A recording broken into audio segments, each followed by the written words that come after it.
Well, hello everybody, and welcome back to this episode of G-Bear's Off-Grid Ways, a homestead in the desert. And today we're going back to the segment on electrical. I had a few questions and comments that I wanted to address. So we're going to add another sequel to the electrical part of it. Okay, first of all, we're looking at my Ames power inverter here. This is what inverts the 12 volt electricity to 12240. And one of the questions I had on this was about electrical panels and connections of electrical panels, but I also had comments on what size panel to install. Alright, let's get to that. Now I'm going to try to rush through this a little bit because I already did 10 minutes of this segment and I had to start over. Because it's near 100 degrees out here and my phone overheated and it cut off on me. So right now, just in case, I brought my frozen chicken wings out and I've got them sitting on the shelf off to one side here. So if the phone starts getting hot, I'm going to put it onto the left side of the phone and cool it down a little bit so we can maybe keep on going. And if that doesn't work and it does cut off on me, I'll do parts A and B on this same video. Alright, so one of the comments was about the size of the electrical panels. And somebody said that they prefer putting in the 200 amp panel because it's got 24 breaker spaces. And that's a good idea and a bad idea. And it's a good idea if you're on grid. Bad idea if you're off grid. Why? Well, for one, this is a 4,000 watt inverter maximum. Okay, now you could get higher than that, but let me just go with the 4,000. Remember I taught you about Ohm's law. Volts times amps equals watts. So if that's true, just like all other mathematicals, watts divided by volts gives you your amps. Okay. So this is 4,000 watts divided by 120 gives you 33.33 amps. So the max amps in AC that you would put out of this is 33 1/3 amps. So having a 200 amp breaker panel would make people think, well, I can add more breakers and more circuits. No, you only have 33.33 amps available. So you have to add up all the stuff that you're running, how many amps each one takes, and that'll tell you the maximum that you can run. Or you can simply say, well, 4,000 watts is the max, so I can't run over 4,000 watts. Okay, now, like I said, you could go larger, but if you wanted to even get 100 amps to your electrical panel and put a 100 amp panel in, that would require 12 kilowatts, 12,000 watts inverter. Okay, so that would be 3 times the size of this. That's going to be a pretty big size unit, and it's going to cost you a lot of money to go that way. So I just wanted to cover that little section. Next is about how to hook up the split phase inverter to the electrical panel. Okay, so this side is the input side, or the DC side. These big cables right here come from the battery bank. The red one is the positive, the black one is the negative. Then this one down here is to ground the inverter to earth ground, because we're going to be stepping up the voltage, and we want to make sure that when it gets to that up voltage, we do have a good ground. All right. Now for DC, you don't really need earth ground. It doesn't really do anything for you, but for AC, you want to have earth ground. All right, so let's move to the next side here. I'm using a tripod here today. All right, so don't let this confuse you that you see in 2 of each color wire, the white, red, and the black. What happened there was when I was doing the install on this, I needed number 2 wire and I didn't have any. The biggest size I had was number 6. So I combined 2 number 6s of each color together to go in each one of the slots. Line 1, line 2, and neutral. Okay, now notice there's no ground there. And you don't have a ground that comes out of the AC side of your inverter to your panel. You do have a ground in the panel that goes to earth ground, but nothing coming out of the AC side of the inverter. So line 1 is 120 volts, line 2 is 120 volts, and the neutral is the return line. Okay, so now all three of those carry electricity. And you notice that people are really afraid of electricity, but you notice how close I'm getting my fingers to these things and not worrying about it. Okay, I've been around electricity for a while, so I kind of know what I'm doing. Down at the bottom here, you see a red, black, and a green, and that's a ground. The green is a ground. And why do I have that? Well, I have a cable, that big heavy cable, that big heavy cable right there runs down to my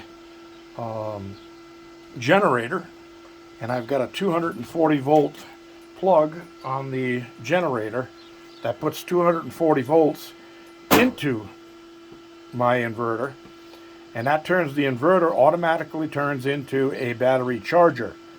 So if there was a problem with no sun, no wind for weeks on time, I could run the generator and keep my battery banks all up to charge. Okay, so that's what that's for, and that's why Ames is a great system. I mean, you get a battery charger with it, so how can you lose, right? Now, remember one thing. I was just telling you about maximum watts of that. When you move off grid, you're going to have to make some changes and some concessions to the way it was when you lived on grid. Because my panel here is only going to be 33.33 volts. I mean 33.33 amps, sorry. So the maximum amps I can run is 33 amps. And why is that? What's that going to do? Well, most houses nowadays on grid have a 200 amp panel. Lots of electricity. But that's grid tied. That's not off grid. Making that much electricity off grid is not only very expensive, it's not very efficient. And it's dangerous. But if you need that much, then you're going to have to go that way. I don't see a reason for it. I grew up in houses for years and years and years. I lived in houses that only had 30 amp systems in it with the old screw-in type fuses. Didn't even have breakers, we had fuses. And that was back in the days before refrigerators and all that stuff became more efficient and energy efficient. And then the old refrigerators, the first ones that came out that had the compressor on the top of the refrigerator, those things were electric guzzlers. But that was a new thing, because before that we had what we called ice boxes. It looked like a refrigerator, except that it didn't have anything to plug in, no cords on it, and you had an ice man that would deliver ice to your house, carry it inside, and put it into the upper bin above the refrigerator, and that cold would go downward and keep the stuff in your refrigerator or your ice box cool, so you could keep your milk and your eggs and that stuff from going bad on you. So just a little bit of history. That has nothing to do with what we're doing here. So I got another question about how to connect this unit to the panel, to the electrical panel. Now remember, this is split phase, 4,000 watt split phase. So actually, the blacks are 2,000 watt, the reds are 2,000 watt, because they're split. So there's two runs of 120 volts going in to my panel, but they're only 2,000 watts each. And I'm doing fine with that. So just remember, if you've got one of those 12,000 watt hair dryers that blows your hair straight back when you're standing in front of the mirror, forget about bringing it off grid. You're not going to be able to use it. Well, you might be able to use it, but it's going to be very inefficient. Okay, so instead of running in and out of the cabin to show you the connections from here into the panel, we're going to go out to the shop here right now, and I'm going to show you the little panel I got there, which is all panels, whether they're 6 breakers or 24 breakers, all the wiring connects the same way inside of them. So we'll go out there and I'll show you how the wires connect into the panel. So just remember that these are not 2 wires, they're just one. These are not 2 wires, they're just one. I didn't have the right size wire. It's going to get upgraded in the future when money and that stuff is better, because the economy sucks and we all know why it sucks, but I can't do anything about that right now. I'm only one person, and I wish I had 300 million votes. I would make a big change in this country. Anyway, we're moving on out of here, and I think I'm going to have to bring my chicken wings with me, because it's not getting any cooler out here. So let me get this snake gate closed. Make sure no snakes waddle in there while we're moving around. And let's head on out to the shipping container. And I was out there earlier, got everything set up, and I got the snake gate installed in the doorway there too. Snake gates are a great thing out here. They keep you from having to worry. When I was away, did a snake crawl inside of my shop or what? Do I have to worry? So this makes it easier. All right, so here we are. Let me move this out of the way. And I'm flip-flopping it today because it's really hot. All right, so let me set my chicken wings down over here, and we'll get in front of the panel here, and I'll try to make this short and sweet. Let me see if I can get this. Okay, so for off-grid, out there, you remember I showed you on the inverter coming out of it, I had black, red, and white. We all know that white is neutral, and black is always hot, and the red is usually hot, but for a 240 volt circuit, not normally for the incoming wires for your panel. For your incoming wires for the panel, they would normally be just 2 blacks. Now, I use the red out there so that I knew which was line 1 and which was line 2 when I connected it into my panel inside. Now, you can do the same thing with these and just take some blue tape or red tape and wrap it around one of the wires so you know that's line 1. All right, so it really doesn't make that much difference. Now, also here, I got the neutral is a 6 gauge. It's a lot smaller than the larger input wires or the main wires. So I wanted to make sure that you don't think that you can do that. They have to all, your neutral and your 2 incoming lines, hot lines, have to be all the same size, same gauge. All right? So, how's this work? So we got, let's see, we got 1 hot line here. We got another hot line there. So we have 2, line 1 and line 2, 2 hot lines coming in. So I'm going to move this up a little closer and show you down inside the panel. All right. Okay. You see, every other one of these is different. This one has a big, tall metal in the back. This one's short. This one's short. This one has a tall metal in the back. So every other breaker is on a different line. 1 and 3 is line 1. 2 and 4 is line 2. Okay? So you would take your 2 hot leads coming in, and you can put a little bend in them like I just did there to make it easier to deal with. And one would go into, let me see if I can do this without, all right, so one would go into lug 1, And the other one, well, it's giving me a hard time. That's because it's such a tough wire and I'm trying to work through the hole. But anyway, one would go in lug 1, the other one would go in lug 2. And you would tighten those down. All right? Now, without having to deal with those, because I'm not going to fasten them in. They're not hot wires anyway, it's just a piece of wire. Okay, so then you take your neutral, and this bar right here, this bar is your neutral bar. And then down below here, you've got your lugs for your incoming wires. Okay, so you would take the neutral and go into one of those lugs down below, the big lugs. You big lug.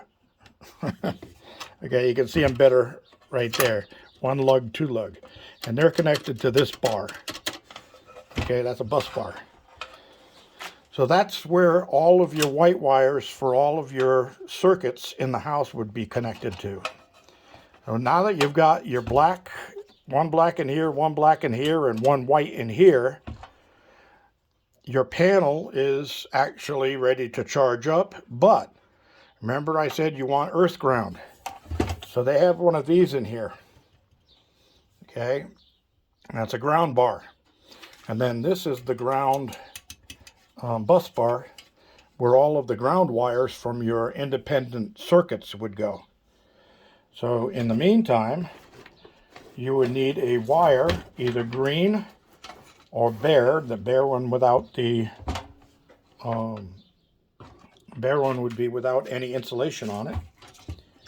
And then you need a lug like this one, and you would slide that over that bar, and then your green wire would go into there, or your bare wire, and you would tighten down that lug.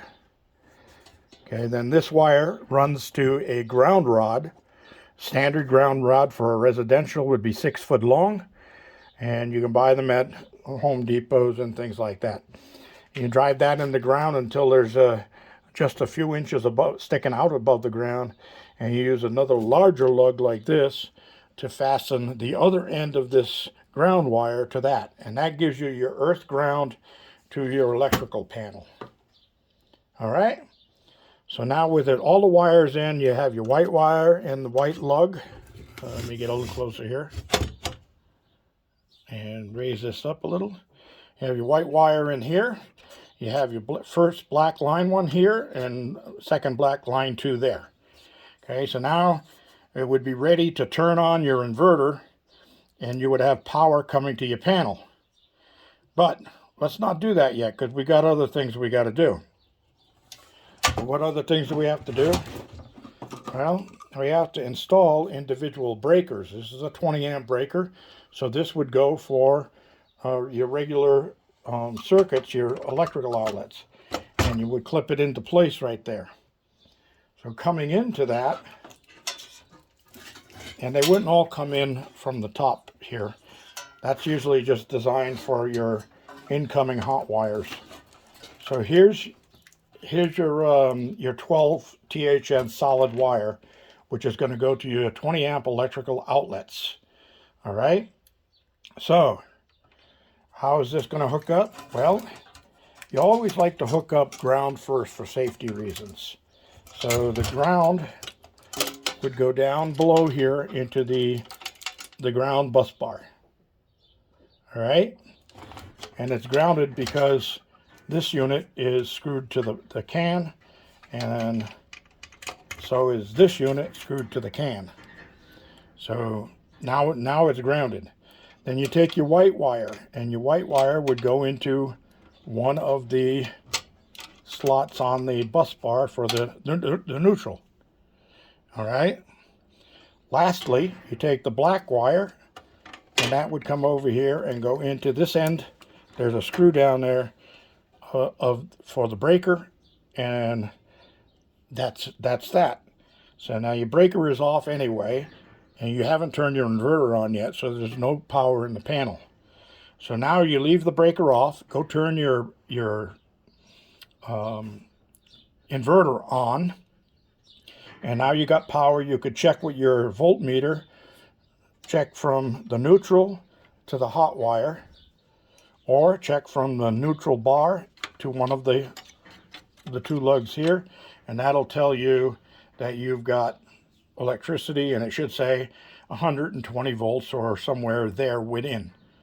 Okay, then you can flip on your breaker, and now this circuit, wherever it went to, the electrical outlets in your living room, is now, that whole circuit is charged with electricity and ready to use. All right, so then you could add another breaker here, a third breaker there, and a fourth breaker there. And normally for a panel this size, it would be two 20 amp breakers and two 15 amp breakers. And a 15 amp would be for lighting only. But you don't need that double lighting circuits in a small cabin off grid. So you could have one 15 amper to run your lighting on, and then you could have three 20 amp circuits. So you could have one going to your refrigerator, one going to your wall outlets in the bedroom and the living room and that stuff, and even the bathroom.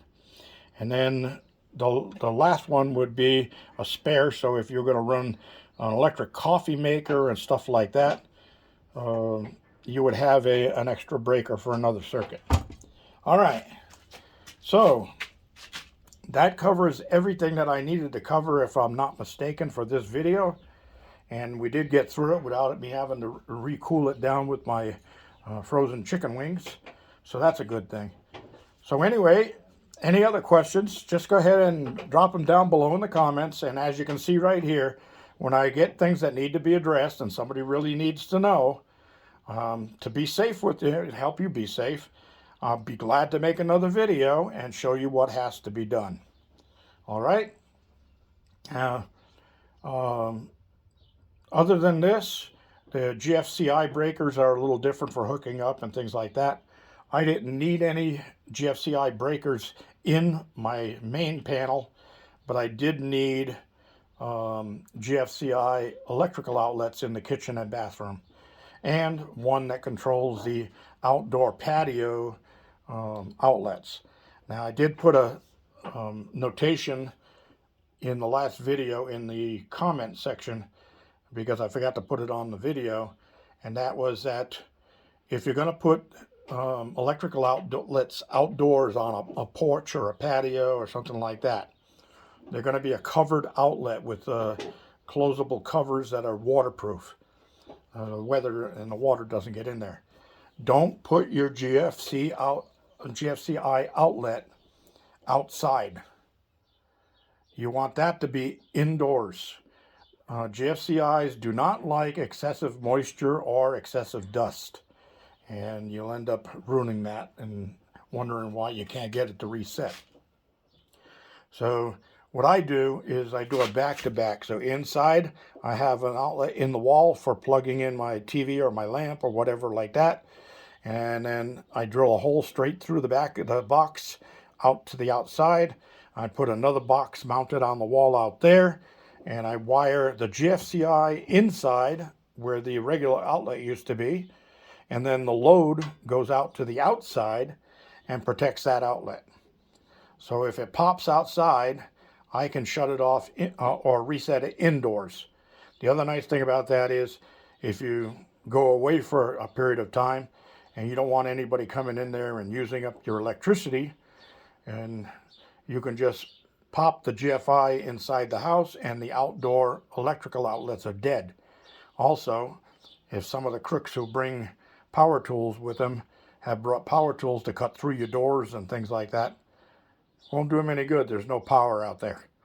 All right, so that covers it all. Thank you for joining me. Don't forget thumbs ups down there. Don't forget to share, subscribe, and save. And this is G Bear signing off.